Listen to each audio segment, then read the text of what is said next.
Welcome to Spotlight Advanced. I'm Bruce Gulland. And I'm Megan Nollet. Spotlight uses a special English method of broadcasting. It is easier for people to understand, no matter where in the world they live.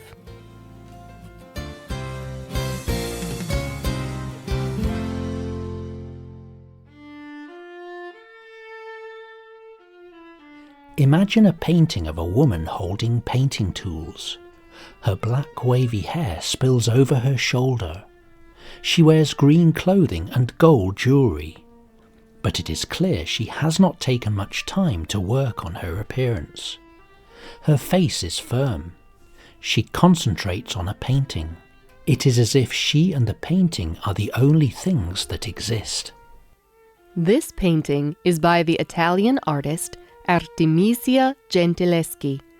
It is a painting of herself. But Gentileschi is not only painting herself, she paints herself representing the spirit of art itself. One of the few successful female artists in Europe, Gentileschi created paintings with strong women, and often she used herself as a model. Though forgotten after her death, historians now believe she is one of the most important artists of her time. Today's spotlight is on Artemisia Gentileschi. Artemisia Gentileschi was born in 1593 in the Italian city of Rome. Her father was the famous painter Orazio Gentileschi. Teaching women to paint was not common in those days, but Orazio soon saw that Artemisia had a talent, and he decided to teach her more. By the time she was 17, she was creating work of her own. One of these early paintings was called Susanna and the Elders. It shows a story from the Catholic and Orthodox Bible. In this story, two men in the community spy on a beautiful woman named Susanna while she is bathing. The two men lust after her. They demand to have sex with her. They attempt to sexually attack her. Many other artists painted this story. Most paintings of the story show this point in time. But the painters often show the setting as the men would have seen it. Susanna is a victim, but she also seems to be an object of lust.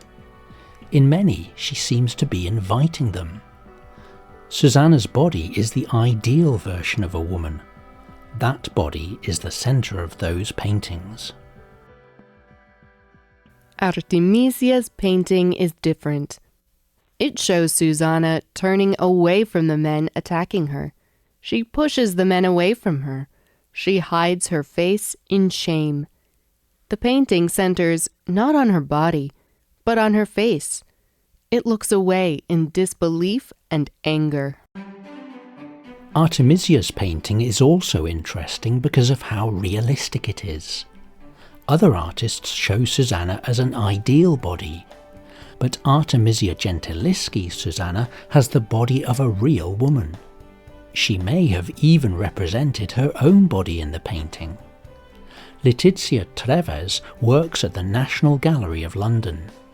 She spoke to the New Yorker magazine about Gentileschi's work. The way she paints the female body is very natural. This is someone who really understands the hang of a woman's breast. She has a real sense of how a woman's body behaves. Susanna and the Elders is one of the first paintings that shows a sexual attack as a woman would experience it, and Artemisia painted it when she was just 17. Sadly, Artemisia would soon experience the things she painted. Agostino Tassi was a painter and friend of Artemisia's father. He sexually attacked Artemisia when she was just 18. Tassi promised Artemisia marriage afterwards. Then he went back on his promise.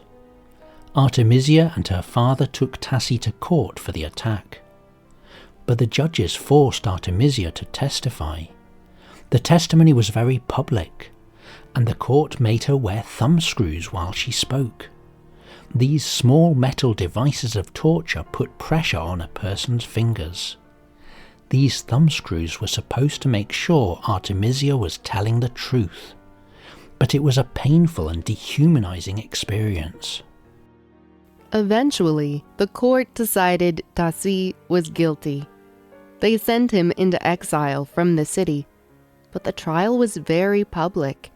People saw Artemisia as a disgraced woman. But she was the victim. She had done nothing wrong. She soon married a man named Pier Antonio Steatesi. Together they left for the city of Florence. She had to leave the city where she was born because of one man's selfish actions. The pain and suffering Artemisia went through would have stopped many people. Her work as a painter could have ended. But Artemisia was a strong person. She continued to paint, and she turned her personal experience into art. One of Artemisia's most famous paintings is called Judith beheading Holofernes. In the painting, two women stand over a man in bed. The first woman appears over the man's head. In one hand, she holds a sword. The other hand holds the man's hair. The man struggles against her, but the two women hold him down. The first woman brings the sword against the man's neck and pulls it across his neck. The man's face is a mixture of pain and fear, but the two women do not seem troubled. Their faces are serious. This is a job that they must get done. This is another story from the Catholic and Orthodox Bible. It shows a woman named Judith killing an enemy general in secret. Other artists had painted this story before, but Gentileschi's version is personal. She painted Judith to look like her. And some historians believe that the man may look like Tassi.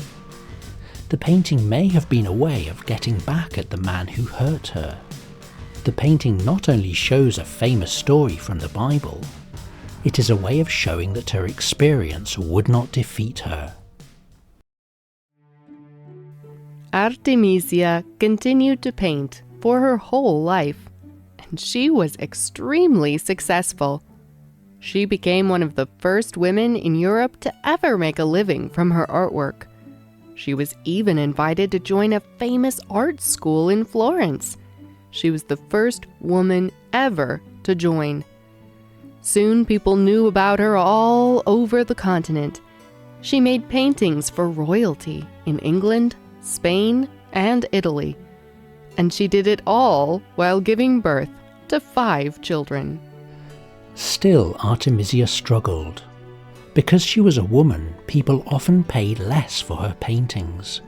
And when she died, people quickly forgot about her. Historians saw her as strange.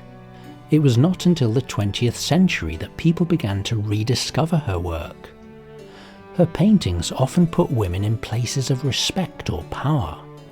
These spoke to many feminist thinkers. She was a woman who achieved high honor in a time that did not accept successful women. She defeated her pain and became an important international artist. Art often helps people get through difficulties or understand themselves. Have you ever made any art? What did it teach you about yourself? We hope you can join us again for the next Spotlight program. Goodbye.